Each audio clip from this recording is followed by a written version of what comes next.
Ayan guys, iniwan dito na customer ko ang kanyang bayad sa parcel. Wala raw siya sa bahay, ibuti na lang.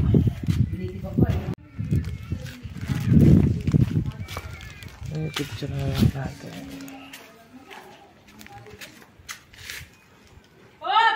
Ayan, ito yung pambayad niya. Ito.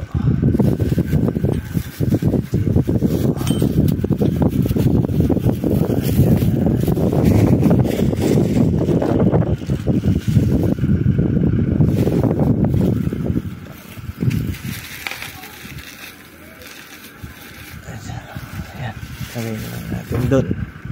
Thank you, ma'am.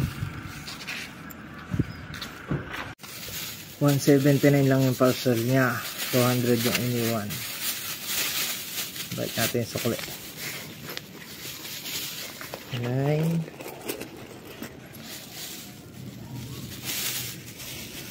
80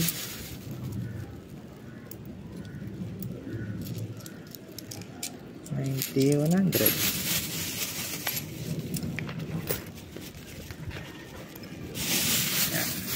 May sukli. Balik natin doon. May sukli. Ayun yung parcel.